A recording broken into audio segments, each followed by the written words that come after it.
Nā tō raurau, nā taku raurau, ka ora ai te iwi. Ko te raurau nui a te kāwanatanga e whakatiriwhanahia nei.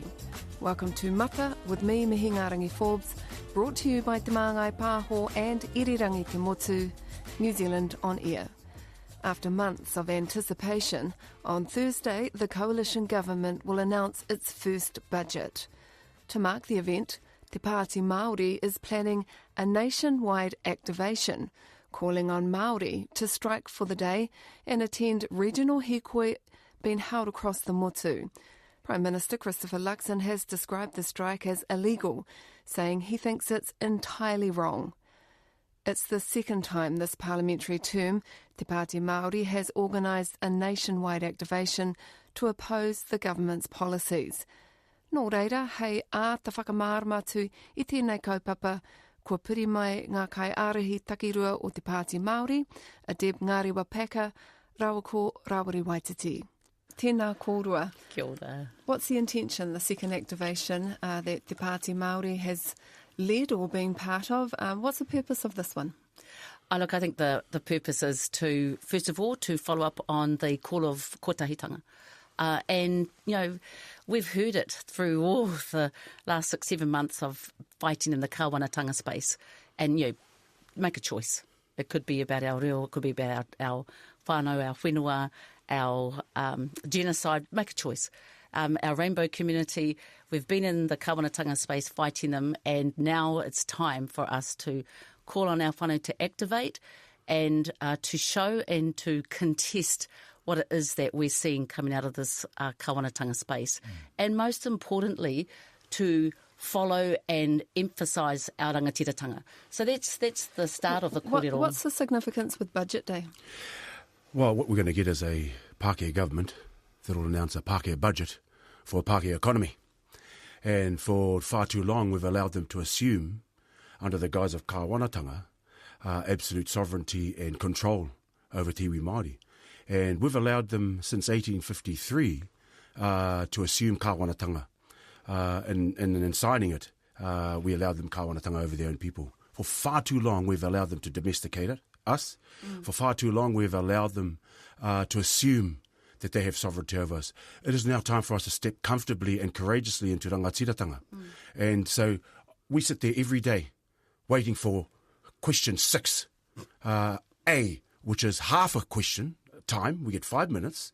And then at the end of it, we hear 64 votes for, 6 votes opposed, and we are hitting our heads against the wall in a kāwanatanga space. It is now time for us to start thinking about what rangatiratanga looks like and to step out of kāwanatanga, stop allowing them to assume that they have mana over us, and for us to start looking at what our own sovereignty and what our own self-determination looks like. What's the action, Deb? What are you asking people to do? Yeah, absolutely. I think the action is to follow up on, are we at the point of this being intolerable? Are you at the point of this being intolerable? We're hearing everyone's at the point of this being intolerable. So the action is to stand and rise and to not be considered by this crown as being part of the productivity machinery. So stand up and rise, stand up and strike, stand up and turn your back on the very thing that is making us all become subservient. And, you know, the language we're using is really deliberate. And it frightens those that have held the tools of colonisation. What do you mean you're saying strike? Oh, you might lose your job. Oh, for goodness sake. Let's get practical here. No one is going to lose their job for going up and striking and leaving something for a couple of hours. And if they do, you know, that goes to show how, you know, I guess how discriminated in what we're living in. What it is a fear factor. And as Rawiri said, the activation is, okay, if you're in your region, and you decide, like we did in December, you decide what your rally looks like. And then we also have those arriving at Parimata. So there's an and. I guess there's a thing, though, and you talk about the system, which is, you know, a Pākehā system, but we're working within those Pākehā systems, and there are rules around striking and rules around protesting. I guess, can you guarantee that Māori who are already feeling vulnerable will still have jobs if they decide to stay away from them? There's rules around being Indigenous. These rules around self-determination, these rules around te tiriti, these rules around, so who, you know, what is the discussion here? We need to stay up in what the kōrero is, are we at a point where this is intolerable? And we must contest our own ideas. And this is the kōrero that we're sort of here to say is, don't get caught down in the weeds saying that you're fair and you know, these are rules. Actually, we've been living by those rules for a very long time, and how are we doing with them? The thing is, if we're going to operate in a kāwanatanga space, then those things will hold us back. And this is what we're talking about, who gives the kāwanatanga the right to say that our mokopuna will that they can move legislation that severs their rights to their whakapapa, to their maunga, to their awa, and to their whānau iwi hapu? Who gives them the right to do that? We've been giving them the right to do that because we continue to engage with them in a kāwanatanga space, the law kāwanatanga space. Look, if employers want to get wrapped up in employment law, well, we can wrap you up in a Bill of Rights, we can wrap you up in human rights, we can wrap you up in TDT breaches. Let's go. Let's go. But we've got to be brave enough to step outside of kāwanatanga, who make these laws, who put the fear and the bejesus up us, and to step out and start to assert rangatiratanga. Kei te whakarongo ai ki ira kōrero, but when we're talking about vulnerable Māori who are already struggling, are you saying Te Pāti Māori is going to wrap around the koro way if they get in trouble about not going to work? We have got a lot of lawyers, we've got a lot of judges, we've got a lot of people out there who are supporting this kaupapa. Well, is it really where we're at? Is that really how we're going to have this dialogue? I mean, mama with 3 kids, if she doesn't go to work tomorrow. But I know the mama with 3 kids has also been told that you can't afford to get a house, you can't afford to kai. Is that really where we're at? Because if that's how we think and we stay down in the weeds of that kōrero, and we stay oppressed because we're scared, then we will never ever break out of how this racist agenda from this kawana is treating our whānau, our whenua. So we've got to rise. And yes, it is challenging our own mindset, it is contesting, but if we keep arguing down in that low level, we're going to do this, we're going to do that to you, Māori, we will never rise. We're talking about the Māori economy here, and I guess this is a test of it. So we're told it's worth about $50 billion in assets, but when you put Māori workers in there, what do you think the value is? Now they say that Māori make up 6% of the GDP, but we are a million people now. We make up 20% of this country's population. They will announce a budget that's worth $190 billion. If I looked at 20% of that, what's that, like $39 billion? Okay, we'll take that.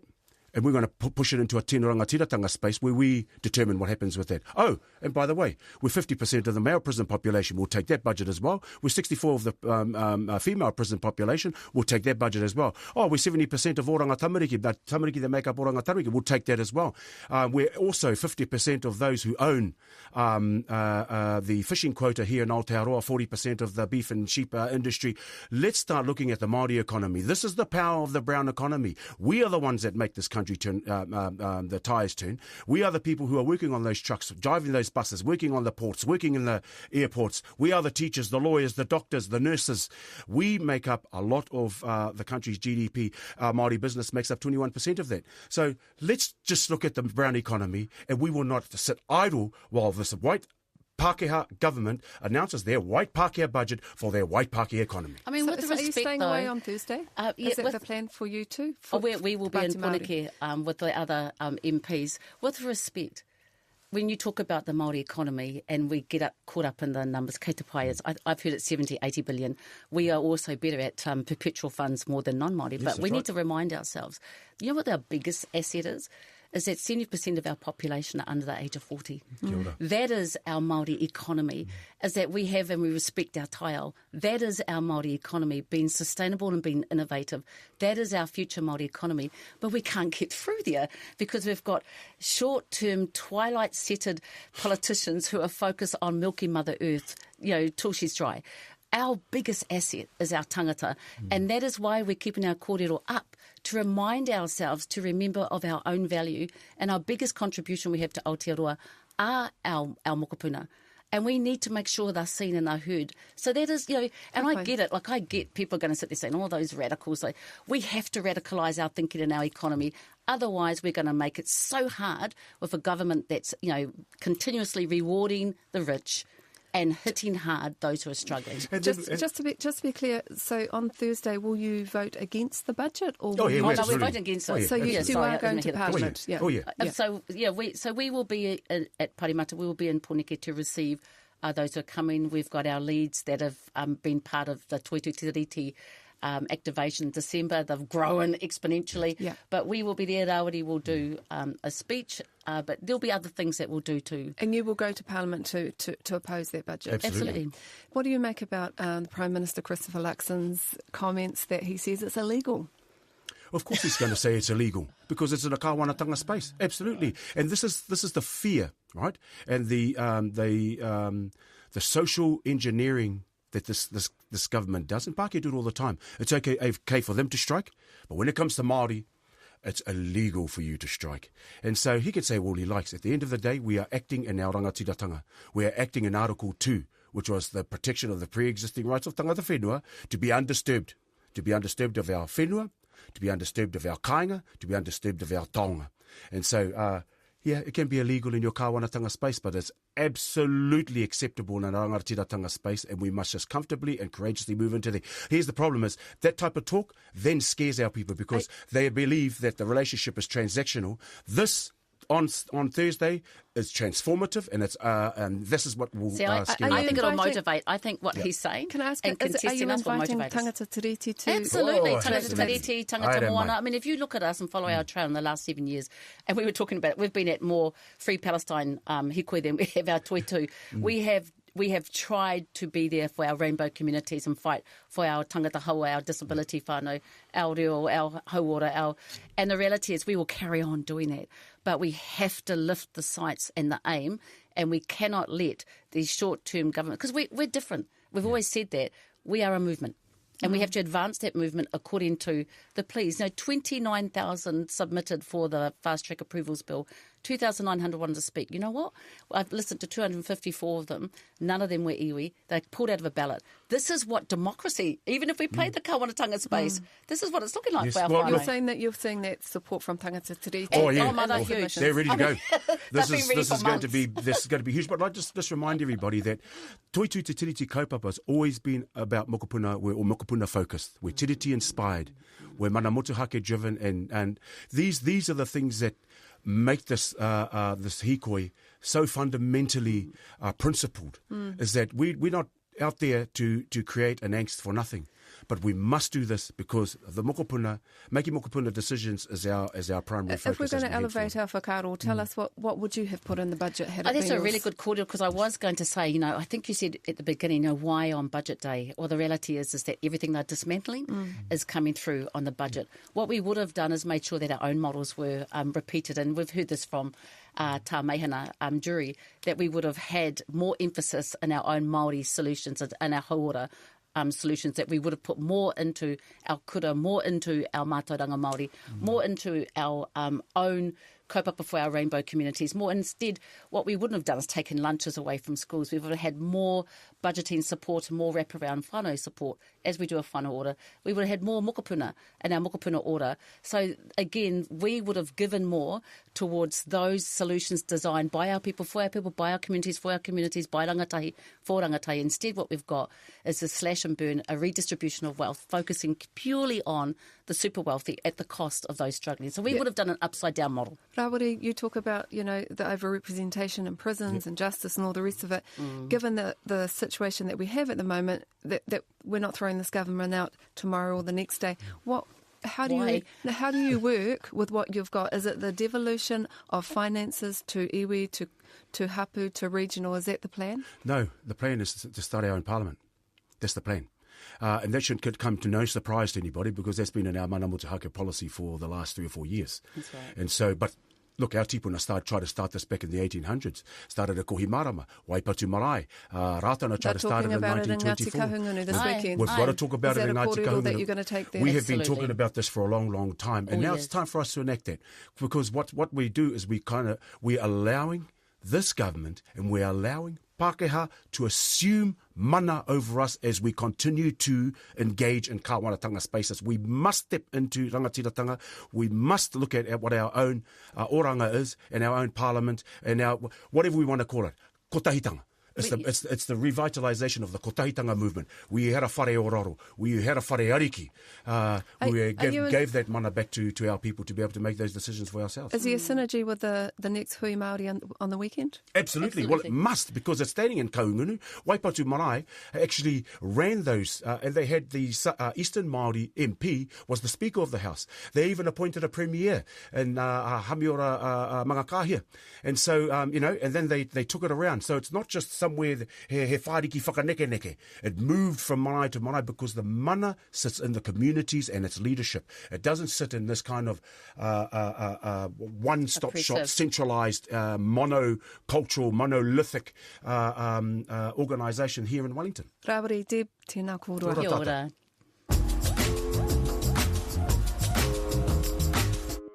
Joining me now via Zoom to discuss all the latest in politics is political scientist Dr. Lara Greaves and political operative turned commentator Shane Tepo. Tēnā kōrua, Lara and Shane joining us now. Shane, you've been in the unions. We've got the Prime Minister saying that it's illegal to strike or protest. We've got Te Pāti Māori co-leaders saying, who cares? We're not going to think like that anymore and we're just going to do it. What are your thoughts? Have you got any concerns? Well, first of all, you have to be covered by a collective employment agreement. Then you have to be employed. So, you have to make those assumptions. Most collective employment agreements say you can't strike for political purposes, but there are other things you can do. You can take a sick day, you can take a mental health day, you can take time off in lieu. And here's the other thing. Down in Poneke, Whanganui-Atara, there are thousands of public servants that basically have been terminated, so you can't be sacked twice.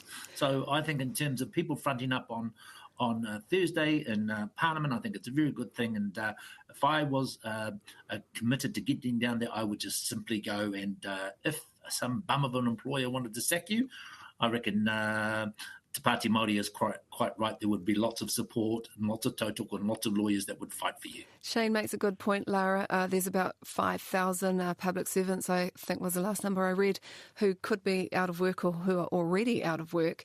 What might this look like, Lara, if they get a good activation? Well, also there's the people that sort of kohanga reo generation, so-called kohanga generation, that are kind of under 40, a lot of like professional Māori, a lot of people in those sorts of jobs, those remote working jobs where you kind of show up, you kind of don't as well. I'm just thinking of all of the various Māori graduate students and allies around the country as well, who will probably be making plans and showing up to that. I think in terms of the timing, it's quite good because when we're looking at the sort of 3-year political cycle and we think of when people pay attention to politics, it's often in response to maybe a scandal or an issue that really affects them. But another kind of time within that 3-year cycle is the budget. So we're all suddenly talking about politics. We're talking about numbers, and often numbers don't really get to people's hearts. It doesn't really make people think and feel and go out and protest. But this is a kind of interesting way to kind of think about the budget and that activation. The timing seems to be about right. That's right. And on that, all will be revealed on Thursday. Our Finance Minister, Nicola Willis, will open the government's cupboard. They're promising tax cuts, as we know, from July the 1st. We'll see how large those are, how big those tax cuts are, and how the government plans to pay for them all. Shane, tax cuts come at a cost. With your matakiti ball, where might they come from, and do you think it's going to land as they promised? Well, they originally promised $50, up to $50 a week for basically the higher income earners. I think it's going to land somewhere about $20 a week, which doesn't mean a heck of a lot, particularly, let's say, if you are unemployed, if you are on the disability benefit, or you're on the you receive superannuation, where effectively you've had a wage cut because it's not inflation adjusted. And it means nothing if your power bills are going up, if your interest rates are going up, if your kai bills are going up, and that, you're just finding every single day tougher than the last. And here's the other thing, Mihi, when we talk about employment, one of the mechanisms for getting this country on track in terms of this coalition government will lead to 29,000 more people being unemployed by the end of this year, which means 10,000 Māori. And what we do know is unemployment rate is running at about 4.3. It's going to likely hit 5%. We simply double that for Māori. And once we get to 10%, we know that it's generational, and we know that it is entrenched. So I'm very pessimistic in terms of what's in it or what's not in it for Māori in terms of this budget. Kia ora. There are a number of pre-budget announcements, as there always is. A boost to the childcare payments, revamping, it's a decrease really in the school lunches program, but there's still a school lunch program. Defence has a top-up in the funding for Gumboot Friday, to name a few. Lara, when the budget drops, what kaupapa will you be checking for? One of the things that I still need to do, and it's on my to-do list for today or tomorrow before the budget, is to sit there and go back through the past budgets under Labour and just write out some of those numbers and kind of watch for those line items in the budget on Thursday, because I think there will be bits and pieces where just maybe a little bit of, some millions are shaved off here, some millions are put on there, and just little bits and pieces of movement around that will mean quite a lot materially to people on the ground, people in communities. So that's really what I'm looking for, is to just go through a lot of those sort of lines and where things disproportionately affect Māori, because you can kind of start to think of cutting things like, say, the budget for the Waitangi Tribunal or things along those lines, that people won't necessarily notice as those big mainline items, but will make a difference over this next budget cycle. So that's really what I'm looking for, is some, I don't know yet really, some quite specific things. I think overall on that sort of tax package, the fact that it's been called tax relief all along and not tax cuts as such, I think that that's been, really strategic from their perspective, to make us not feel like we're going to get more money in our pocket every week, that it's just this kind of relief, and really looking to see what the scale of that will be and for whom as well. Those are the two main things I'm looking for. Some weird, odd things, and then the overall money in the pocket. Shane, you're talking about that, possible 10% of Māori unemployment there, and as we know, it connects to a whole lot of things when Māori are not doing so well. So, what will be important to see stay in the budget so that whānau can still put a kai on the table? Well, I'm not sure whether those provisions will be made, particularly for Māori, particularly for whānau that are the most vulnerable, because those cuts have already taken place. And, this is really about, we know what the big figures are. Winter energy payment for one, for example, that's been helpful to our kaumātua. They might to around with that. They're going to keep it in place, which is a pleasant surprise. I thought that was one of the things that we're going to go.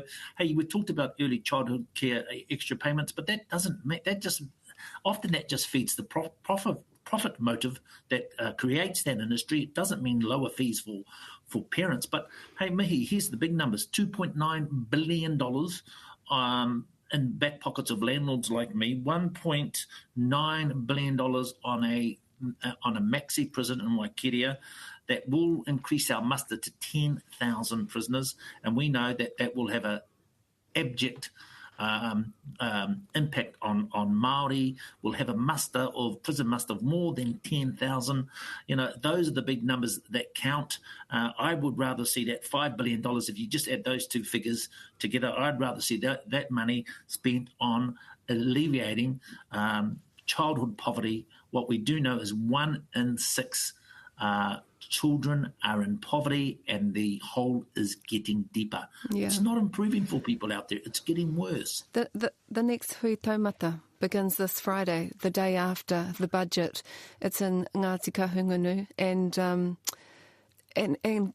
very cleverly, they've already put out the discussion papers online, so you can go online and read all about them. And I just quickly read one last night by Ngāti Toa CEO Helmut Modlik, who says the time for talking's done. His paper investigates a pathway towards a Māori nation, similar to what Rawiri Waititi just talked about.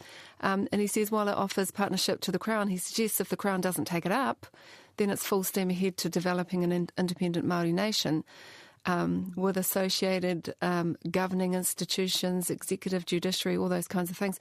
Now, Helmut Modlik, if you know him, is well educated. He's got a master in business. He's run a number of companies, telcos, health tech solutions, and now he runs a near $1 billion iwi entity. Should the government, be listening in on what's happening in these hui Māori? Should they be concerned about the direction they're heading?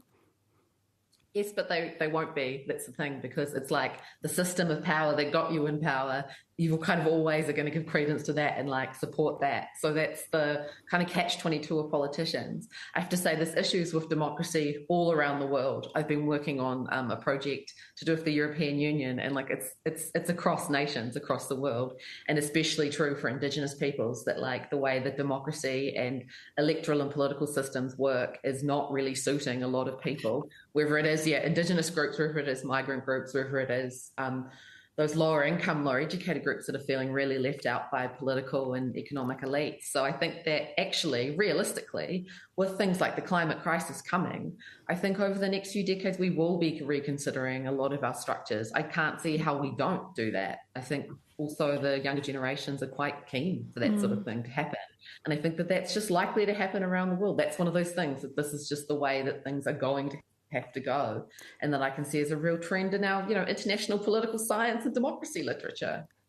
Well, we're really lucky that you're looking into all of those things on our behalf, Lara, and we'll come back and talk when you get to the end of that. Shane, just before we go, Te Pāti Māori, had a lot of Pākehā tangata tiriti support when it used to campaign back in the day. With the kind of kōrero today talking about Māori nationhood and that, do you think they run a chance of being, sounding divisive? No, I think that what they're building is a unified force. Māori, tangata tiriti, tangata Pacifica, working class people that have the same type of concerns. Because the reality is, if you're poor Māori in Manirewa and you're poor Pākehā in Manirewa, many of the outcomes are the same. And what we have seen is, for the last 40 years, our fundamental economic structure, which is neoliberal, on steroids under this government, has failed thousands of New Zealanders. I think they're going to be a unifying force. And we sort of saw that last year when many non-Māori voted for the Māori Party in some of those general seats. Kia ora. Come Thursday, will you two be wagging and going down for the activation? Yeah. I'm going to be working extra hard. I'm going to be commentating all day long, and I look forward to that. Yeah, same. But I might actually mention to some of the people that I work with to head along. If any of my research assistants are listening and you want to go ahead. Tēnā kōrua. Thank you. Kia ora. Tēnā kua tai tēnei waka kōrero ki uta. Tai hoake ka rere anō ki ngā ngaru karekare o te moana. Kanui te mihi ki te Māngai Pāho me irirangi te motu. Nā rāua tēnei hōtaka I taunaki. We'll be back in a fortnight. Noho mai.